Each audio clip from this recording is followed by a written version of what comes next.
we good now? Okay. Okay, folks. Chris Henson, very insightful discussion on the last segment of our agenda. So thank you, Chris, yet again. And for the folks that asked questions.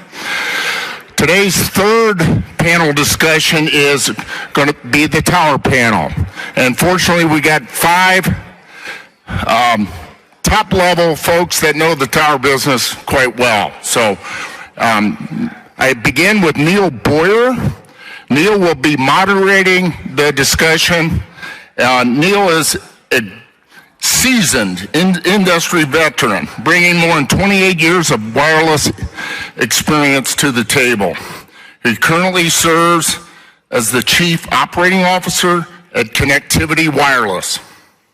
Prior to his current role, he served as AT&T's National Director, Business Development for Antenna Solutions Group. He served in a number of capacities for 25 years at AT&T. At Connectivity Wireless, Neil oversees technology, engineering, net ops, and sales. Our next guest is Bob Page. Bob is the Executive Vice President of Mergers and Acquisitions and Corporate Development at Vertical Bridge. And Bob has been a past panel member over the last, 2-3 years? So thank you for joining. Prior to joining Vertical Bridge, Bob was a principal in telecom merger and acquisition group head at Brown Brothers Harriman, as well as managing director at Falkenberg Capital Corporation, where he advised wireline and wireless companies in M&A transactions. Our third guest is Ed Farch. Ed is the founder and Chief Executive Officer of Diamond Communications, a full-service wireless infrastructure provider.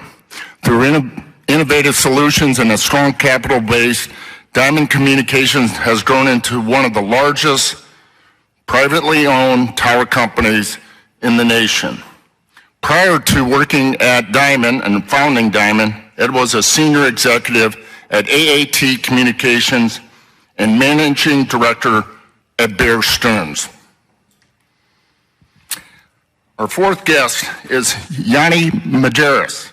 Yanni is Harmony's CEO and responsible for all Harmony Towers' overall integrity and performance. Yanni has 25 years of experience in various leadership roles at American Tower Corporation. Immediately prior to leading Harmony, Yanni served as CEO of Parallel Infrastructures, a national tower development firm. Our fifth guest is Mr. Chris Davis. He's the Chief Development Officer of Everest Infrastructure. Chris has over 25 years of experience in the industry, and he began his career in real estate finance and accounting. He joined Everest in 2018 as its Chief Development Officer and leads the company's tower site development programs. So let's please welcome our tower panel.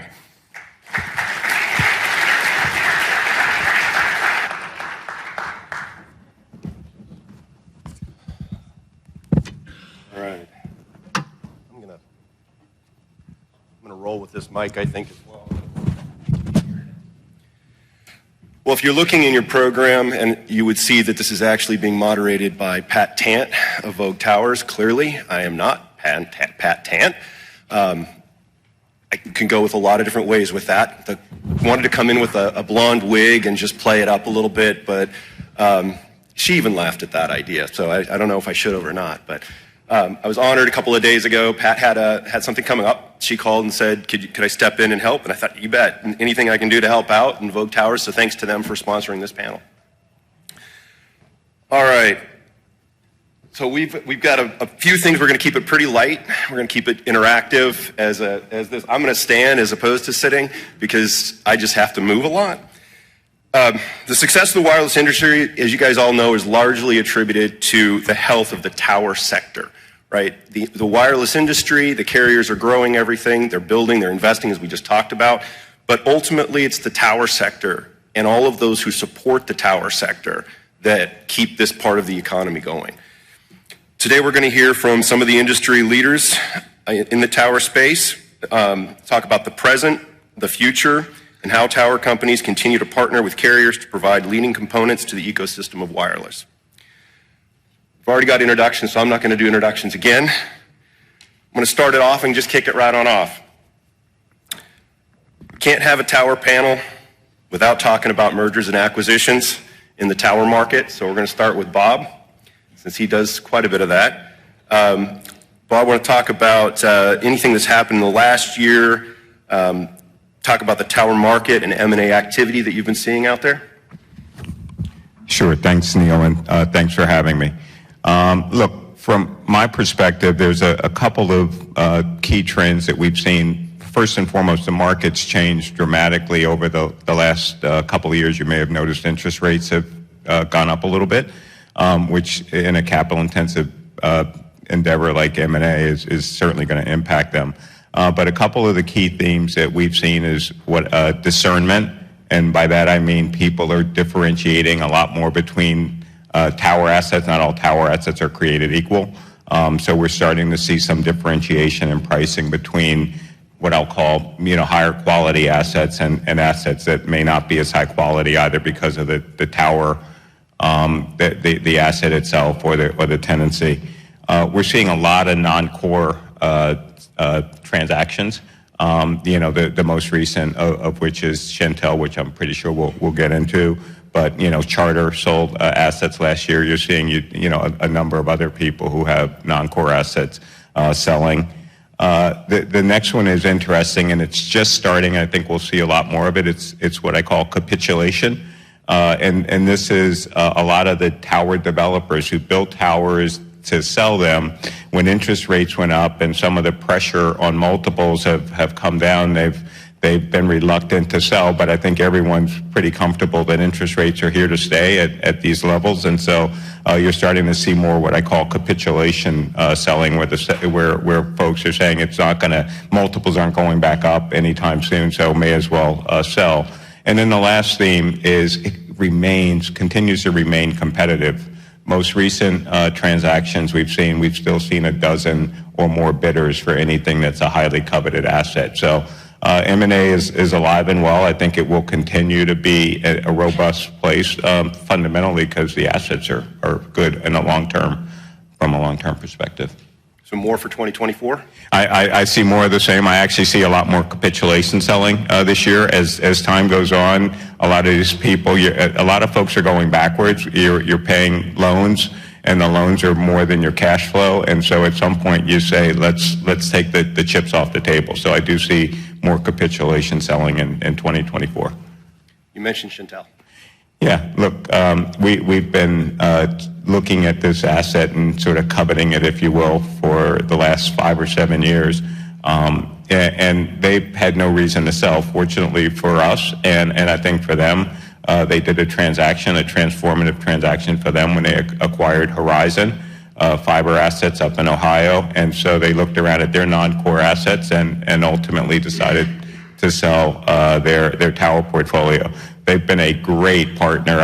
They've taken care of their assets. Our investment thesis has certainly played out in our underwriting. We're high quality assets in a centrally located place, and they've taken care of the assets. How many of these do you think are left up for grabs, similar to a Shentel, that sort of report? Yeah, I don't know that there's a whole lot of meaningfully sized portfolios out there, but the one thing that you have to remember is every year 2,000 to 3,000 new towers are being built by the wireless carriers, and so that's the inventory that's going to continue to be produced. So there's the M&A is alive and well, and will continue to be because the inventory continues to grow. Awesome. Thank you.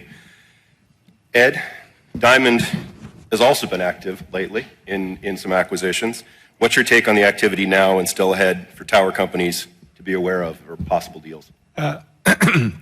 I agree with a lot of what Bob said, so I won't repeat it. I think the biggest issue that we face is higher interest rates and a scarcity of assets. And so valuations have not gone down as far as they probably should have quantitatively.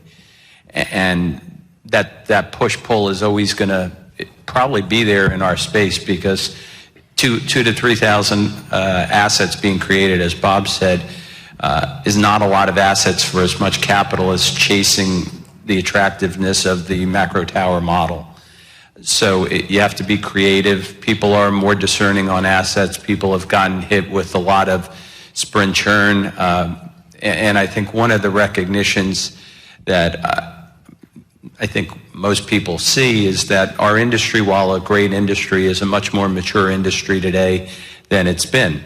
It doesn't mean it's not a good industry, but the growth generally is lower than what it was. And so paying prices for certain assets or developing assets at certain initial yields in a more mature industry, you have to be much more careful, and you have much less room for error with higher interest rates. And so a lot of the loans, as Bob said, that were made where you've got negative carry on your assets. If you build an asset at just to make up a number, a 3% yield, and you're paying 8 or 9% on your interest expense without even loading in your overhead of what you cost to maintain your portfolio, that's a negative carry. And the only way to undo that is to actually get lease up.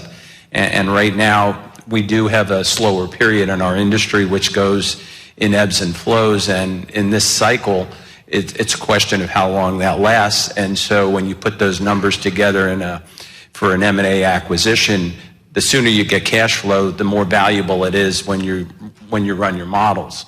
And that comes into play, especially when you have a higher interest burden to basically take on. So you get less debt, and you have to put more equity into doing acquisitions now to make them cash flow neutral if you can. And so I agree with Bob in terms of there will be at some point more sellers because you have to wait for lease up, and how long that negative carry will continue on is difficult. I think a lot of people have also looked outside of the U.S. because there is a scarcity of assets in the U.S. But there are assets in the M&A market will continue. But years back when we had a downturn in the industry, we had 1 or 2 active players. At any different auction right now, you probably have 10 or 15. So people are being more discerning, but sellers only need really one bid. So it's a tough market. It's a tough market to accumulate a lot of assets, and if you're being financially disciplined, you've got to pick your spots. Awesome, thank you. Chris, I'm gonna jump over. Everest has had an interesting transaction, a little different sort of a structure with charter assets. We did. Talk about that. We did. You're probably looking more towards the joint bid approach. Correct. Yes. Yeah. So we've pursued as Everest a couple of different structures, under a consortium bid type approach. It's really not that different from multiple private equity firms pursuing an individual target. The circumstances in each transaction will be a little bit different. So you need to be prepared to kind of adjust to those. And, we've been successful in showing the seller that ultimately our transaction and structure approach is superior to the other bidders in the process. For a lot of the same reasons that Ed just spoke about, I think we're going to continue to see this occur, in the future. I think the number of people showing up to bids, the multiples and the pricing that's on a lot of these bid opportunities, I think you're going to continue to see these type of joint bids, and you should see more frequency from other players in that end of it. What's the benefit to the seller of that approach? It has to work for the seller. So they're going to compare any transaction, whether it's joint or an individual bid, against purchase price and the structure and how quickly they can get to close. So our big challenge, in this, the first couple of times we did it, is convincing the seller that we could execute on it. And I think since we've been able to execute, that continues to work for us. But it ultimately has to work for them and meet their objectives, and that's going to be first and foremost on any decision to move forward in it. Do you think more of those are going to be in the future, just in the industry itself, not necessarily even just for Everest, but just in general? Think people are going to start picking up this model of a joint bid strategy? I don't know if there'll be a huge wave of it, but there are a large number of folks entering the market looking for platforms and towers. So it's not, again, you see a lot of it in the private equity industry. It translates here pretty well. As long as you have a like-minded partner that you're moving into a transaction with and you can get comfortable with it, then I think that you'll tend to see those occur more often. Awesome. Yanni, as Chris was talking about how tower companies can actually work together in a bid, talk about the importance of other partners in power companies, strategic partners. Talk about your involvement there. Yeah, so is this working? Can you hear me? Not yet. Oh, I can talk. I can try to talk louder. You got it. Okay, there you go. So I break up our industry, sort of operating a tower company, into a handful of categories. So number one, as it pertains to partnerships, right? We need funds. Number one, right? We need capital, and the capital can come from equity partners, sponsors. It can come from banks, but from my perspective, they are partners, right? So they check that box off. We need a reason to build a tower, right? And so that moves us into the category of partnering with the carriers themselves. And I throw sort of a footnote on that comment because philosophically, my perspective with regard to the carrier community is that their businesses are hyper complicated, right? If you really take a step back and you think about what they're doing, they have...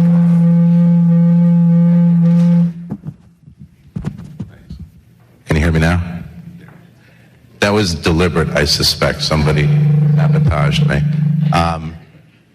I look at the carriers and I think that their business models stem from Super Bowl commercials to hyper-competitive pricing amongst themselves.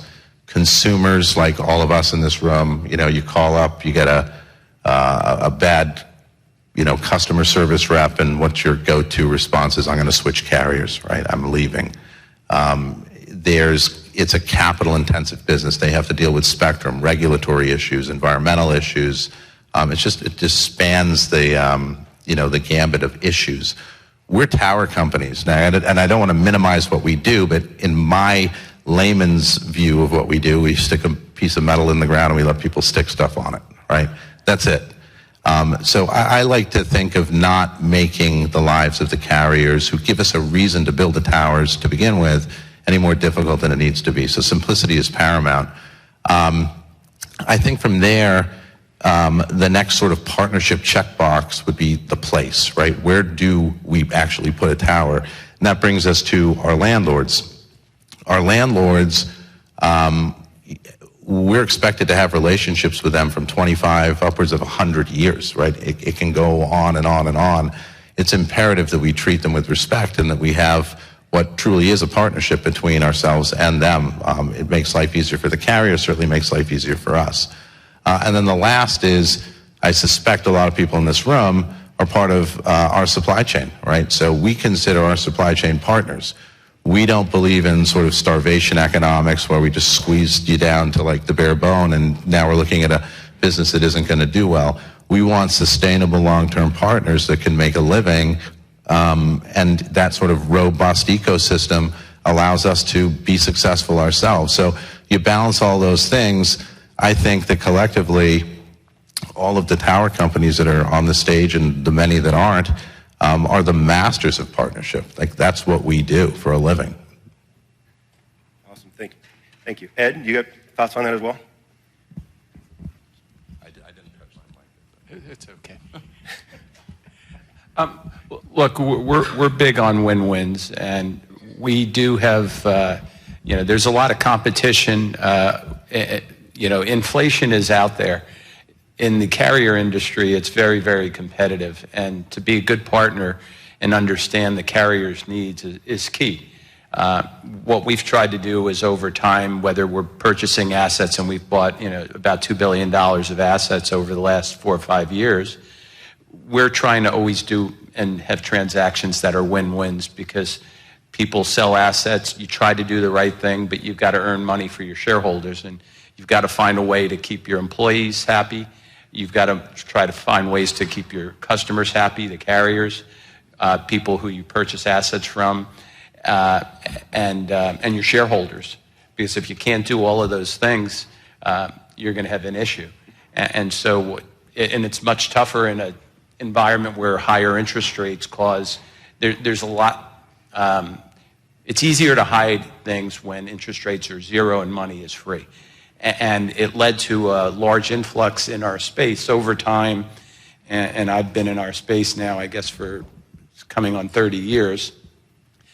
What you had happen is, first we started with private equity, then people were able to tap the public markets, then we went to infrastructure funds, and now, in order to keep the lowest cost of capital, we've gone directly to LPs, and we've had a large pension plan, Ontario Teachers Pension Plan, that's one of our shareholders.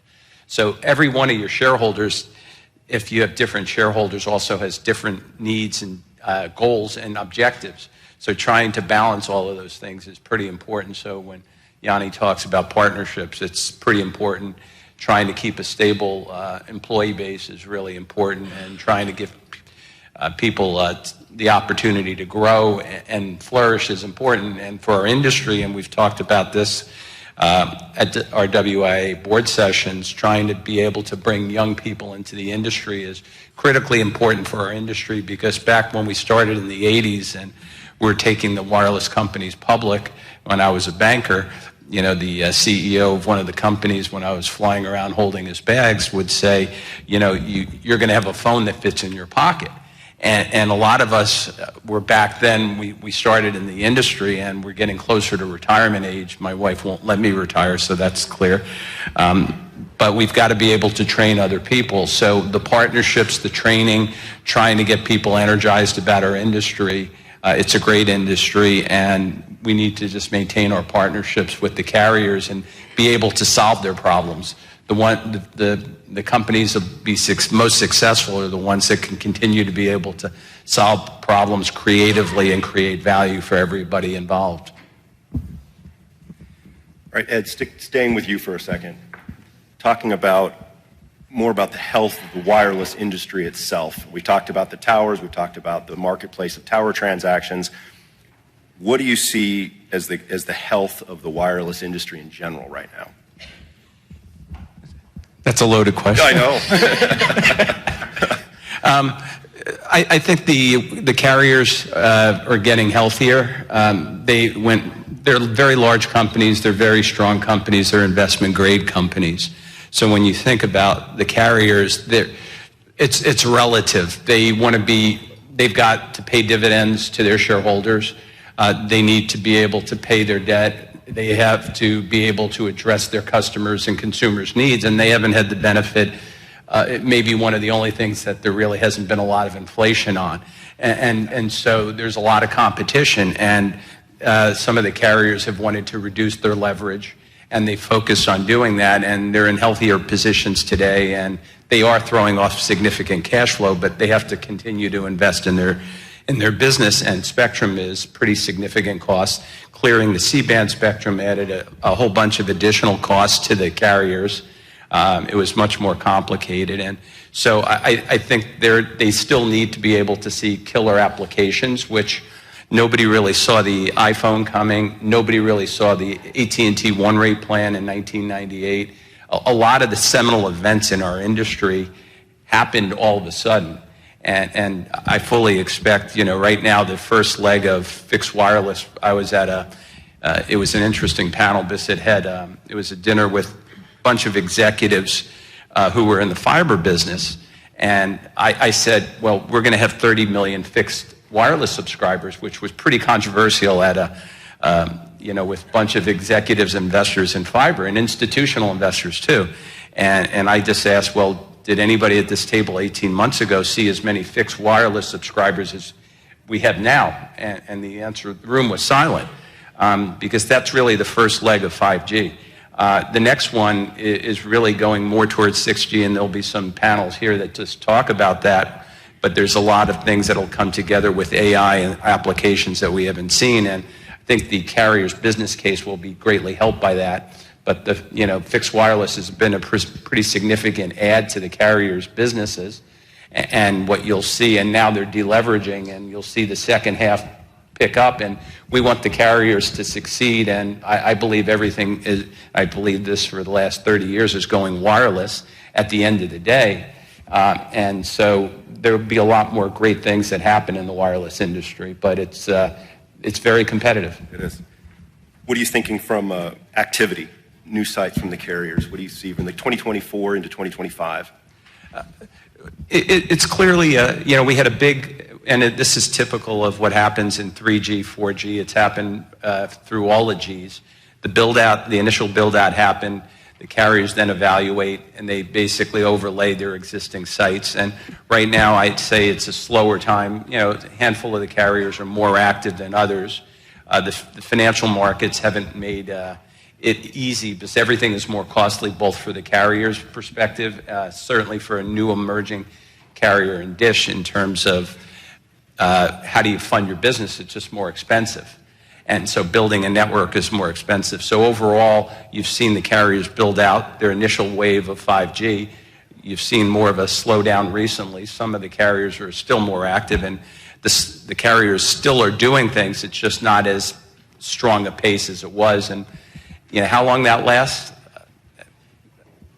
My own opinion, it's probably 12 to 18 more months of a slowness. But the carriers generally aren't in sync in terms of when they start and stop. This time they've probably been a little bit more coordinated, not from coordinating, but 5G started mostly at the same time this time, and that also coordinated and coincided with Dish building out their network. Right. So you saw a pause, so to speak, in that, but there continues to be more activity on the carrier's network and data flowing through. And so you continue to see that growth, and you will continue to see that ultimately in more sites and more equipment on sites for our industry, in my opinion. Awesome. Thank you. We just said Dish. We just said the word Dish, the name Dish. Chris, do you want to talk about Dish? Sure. Is they going to be the number? Are they going to stay as the number 4? It's a hot topic right now. Probably only getting hotter over the next several months. We've probably at first, David, we've really enjoyed the Dish relationship and remain very committed to seeing that, doing anything we can to help them become the 4th operator. I think what we've been hearing over the last several months is somewhat concerning.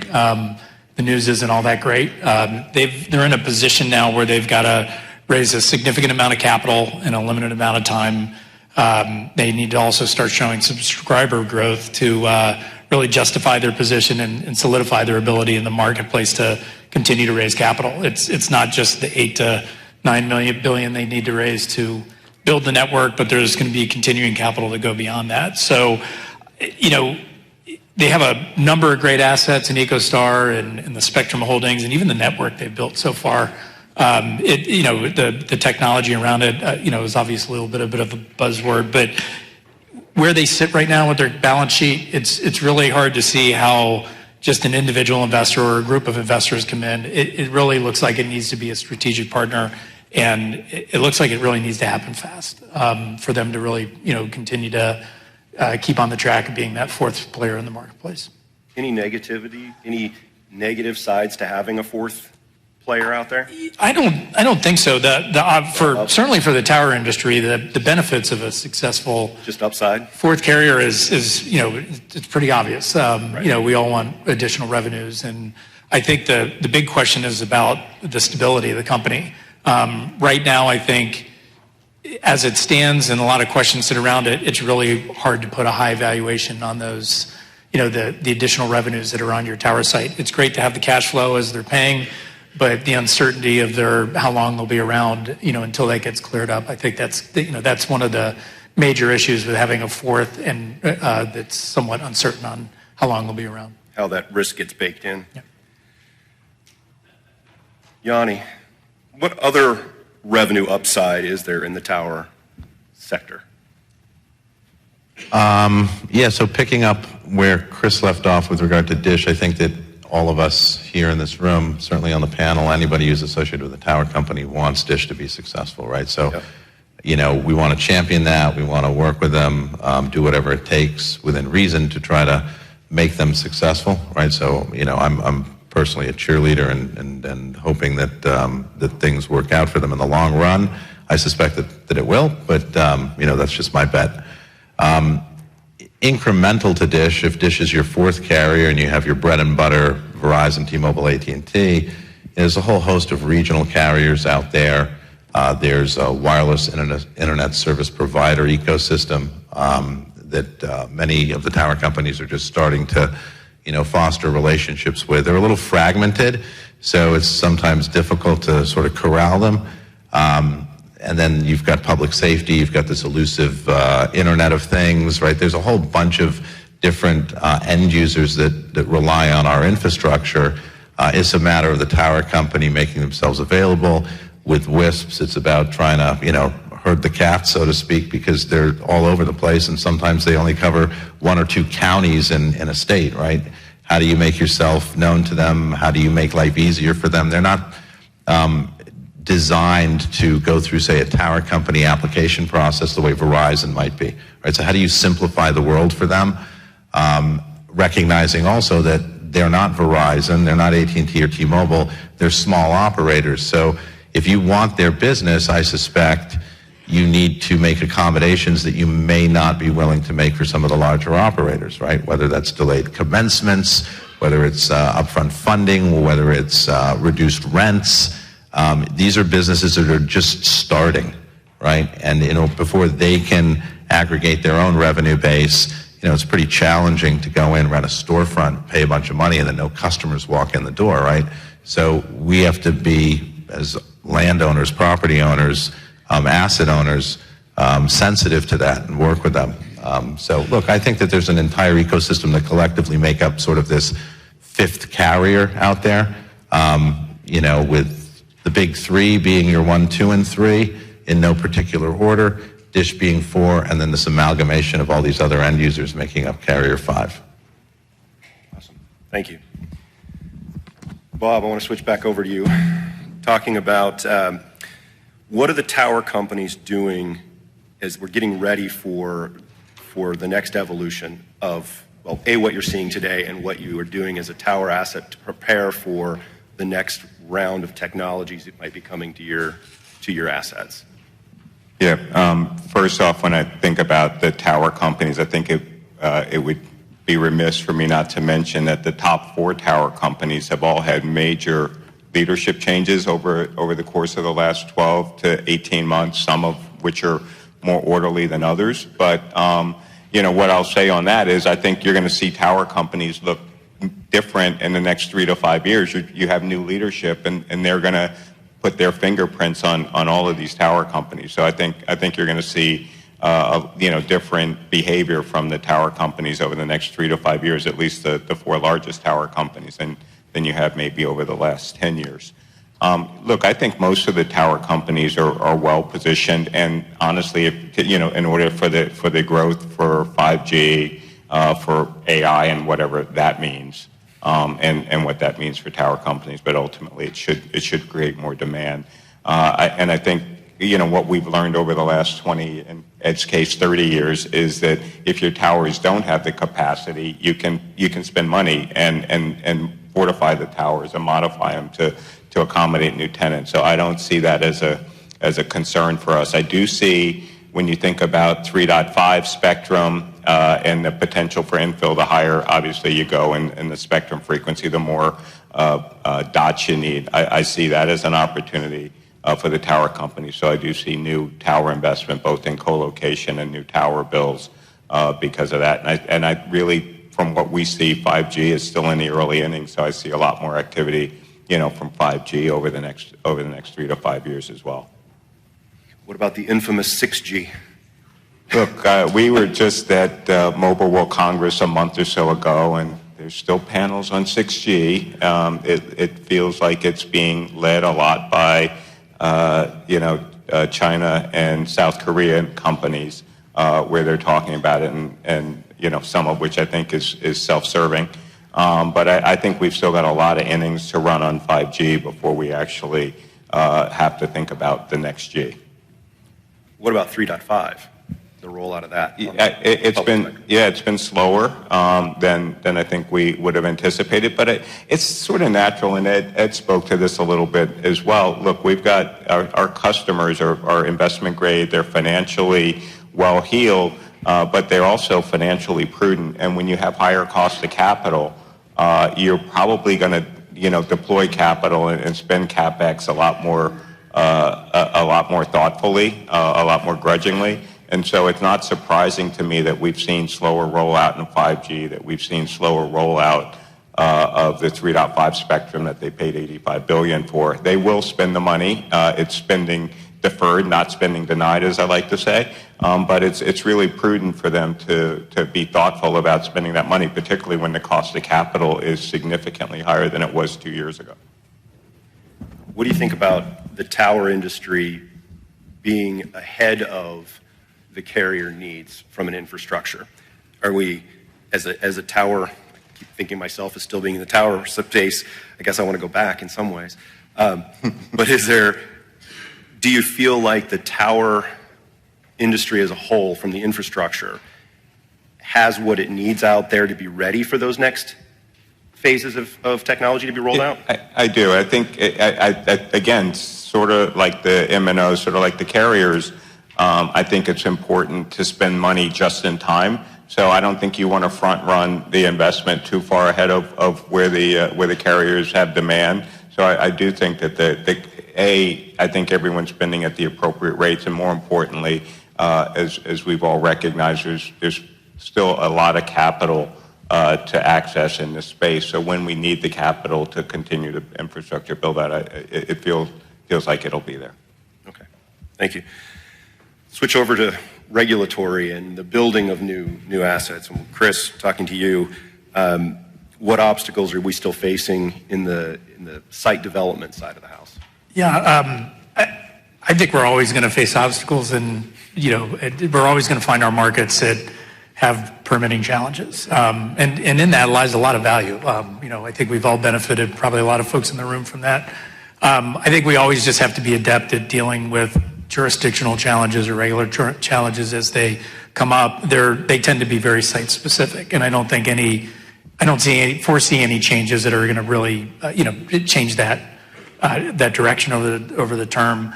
I do think we are seeing a little bit of benefit out of COVID with the work from home approach. Obviously, a lot of people are working in communities where they weren't a number of years ago, where there was where there are coverage issues or capacity issues. They've only been exacerbated, and I think the local jurisdictions are now starting to hear from the community a little more vocally, and we're starting to see more people show up and support new tower development in areas. So I do, ultimately I think we're going to continue to see, where we have to work through, keep doing our regular job and stay focused on being prepared when we get to zoning hearings.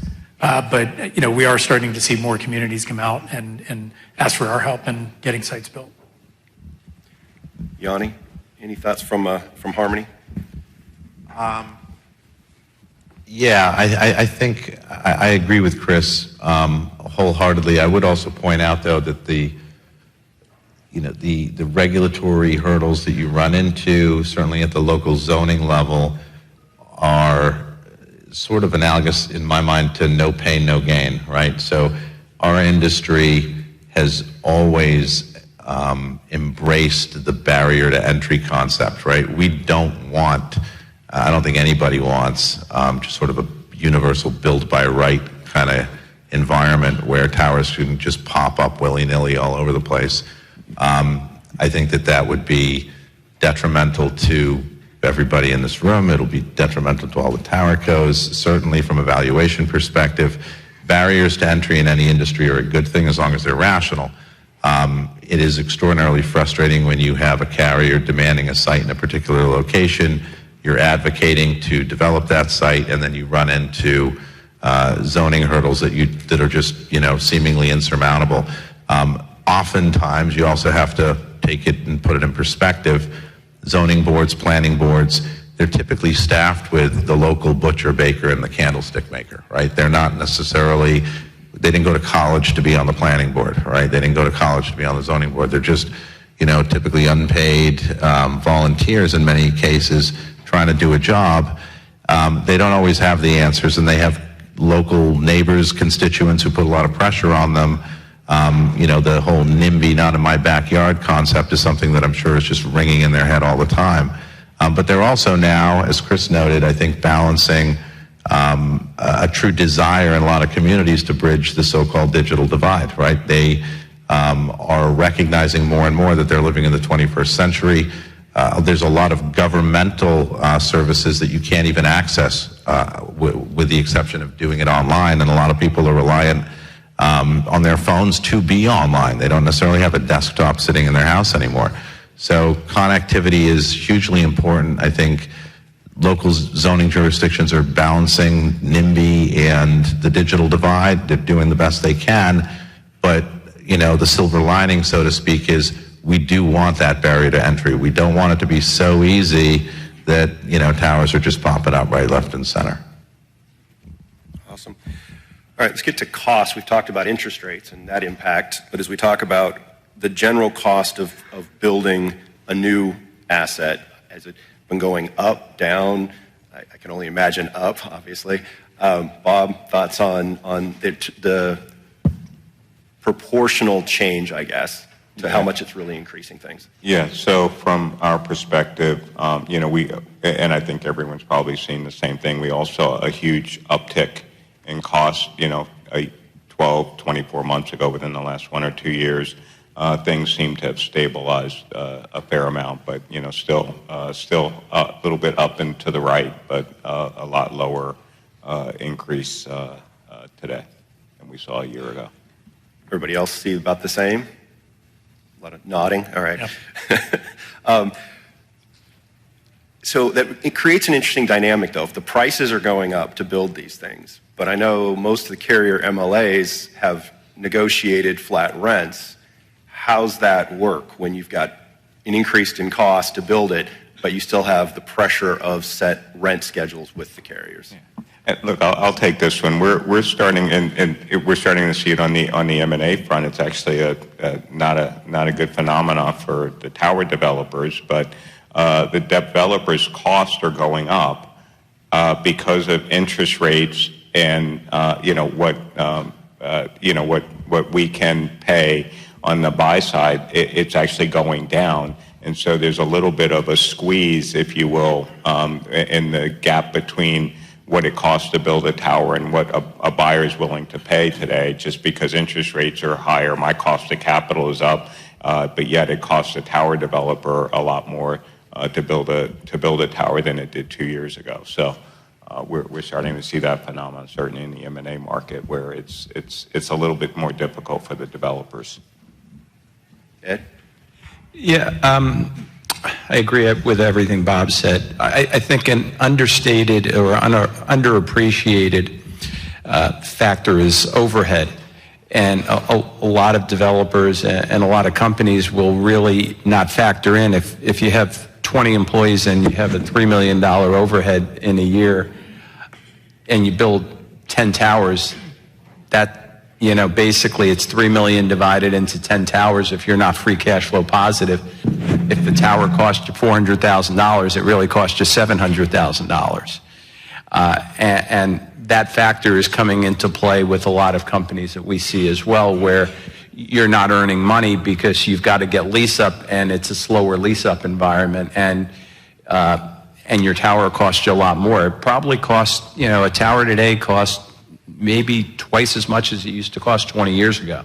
So you have higher interest rates, which is also underappreciated. If you have a 2 or 3% interest rate burden and you finance your tower half with debt, and the tower costs you $400,000, that means, let's just say for round numbers, you have $200,000 of debt. That $200,000 of debt will cost you $18,000 a year.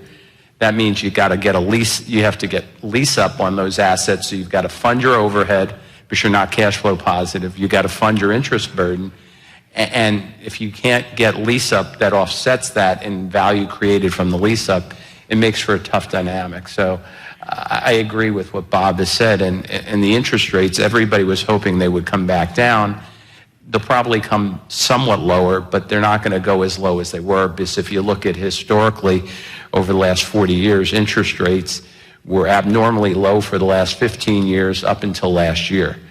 And so going back towards a normalized historical interest rate curve, in all likelihood, with the federal deficit that we have and all the funding needs and inflation being where, even if it goes down further, being where it is, you're not going to see debt costs go down back unless we're in a really bad place in the economy. So those dynamics make it much more difficult, and you have to be much more judicious in choosing what sites you go after.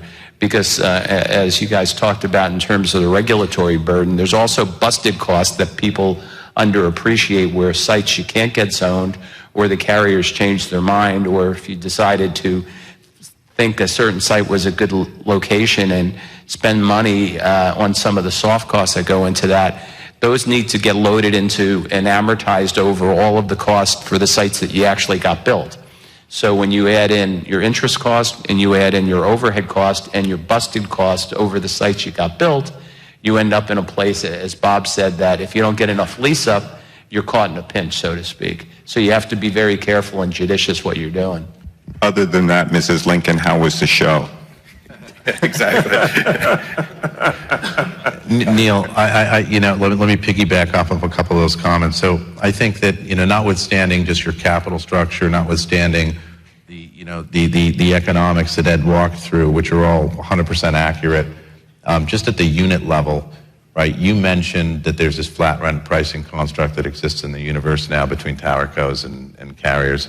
That is true, but I think that there are other constructs that exist as well. There's you have your traditional ground plus a number, right? You have a flat rent price. There are index models out there that work.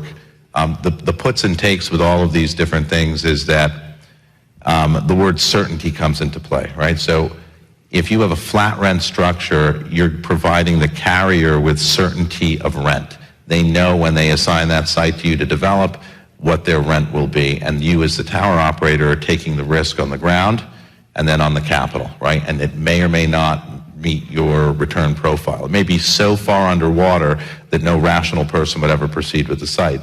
So what that typically does is denies the carrier certainty of delivery, right? On the flip side, if you have an index structure where you're able to underwrite the build from day one to meet your anchor economic profile, you're checking the box for the tower company, and you're certainly checking the box for the carrier with regard to certainty of delivery, but the carrier now has variability in their rent, right? And so those are the trade-offs that are constantly bouncing around, and it depends on, the heat of the moment, whether a carrier says, you know what, I need certainty of delivery, as long as I have a fair construct with you for rental, for anchor rent, move forward.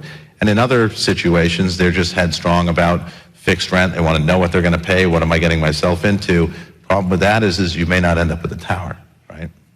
Yep. So look, how do you address that from a towerco's perspective? If that's the universe we live in, I think that you can, and Bob mentioned this earlier, I mean, there's I think an opportunity to delay the deployment of capital in some instances when you're developing a tower. So do you need to engineer a tower to be 4 carriers on day one?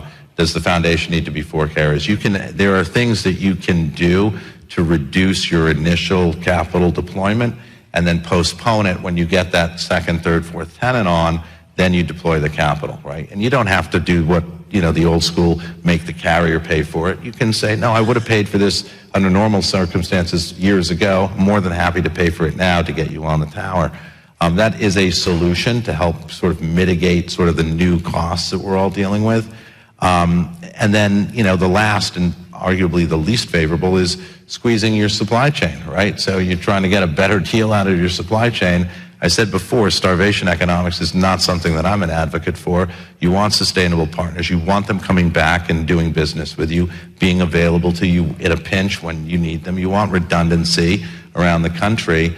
The only way you're going to have that is if you treat them well. But there's a fine line, right? You want them to make a living, but you don't want to be taken advantage of yourself. So between those 3 things, what's the construct with your anchor tenant, and then how do you design the asset to be cost effective, maybe even delaying the deployment of capital, and then balancing, what you're willing and able to work out with your supply chain. I think that really influences us as we navigate through this sort of new normal when it comes to costs. Perfect. Chris, anything else? Everything they said times two. Got it. That was wondering if there was going to be and that. I think the selectivity is really a big part. As developers look in the marketplace, and especially as they look to put their capital and try and be as efficient as possible with it, being really selective around the towers you build is very important. We at Everest, we're more of an acquisition first business. Our development pipe, we're not building at the same scale that my other stage partners are up here. We mostly do it through development partners, and we leverage our portfolio to identify opportunities for build-to-suit, and we don't have any master build-to-suit, projects or agreements across the country with the majors. We just tend to leverage our portfolio, identify opportunities where we may be able to, even give rent in some instances and pick up build opportunities around it. So we've always been able to have a little bit better control on the spread over ground rent for the sites we do build, but ultimately selectivity is going to be a key driver for us in what we build and how we control the pricing. Awesome. All right, we've only got a few minutes left here, so I'm going to combine a couple of things. Bob, I'm going to ask about how do you feel about we'll still call it, is the market wealthy in terms of capital for towers, both to build to buy? And then if you also want to talk about probably jumps over to domestic versus international. Sure. So, there are, as Head did a really good job of highlighting, some real headwinds in the short term relative to this business, but it continues to be the BBE, which is the best business ever, right? There's just a lot of tailwinds. You've got investment grade tenants, mission critical assets, and a robust market for them to acquire your assets. So it continue, and the demand that they're placing on their networks, require them to continue to need more of your assets. So look, this continues to be the best business ever. The good news is the investor community recognizes that as well.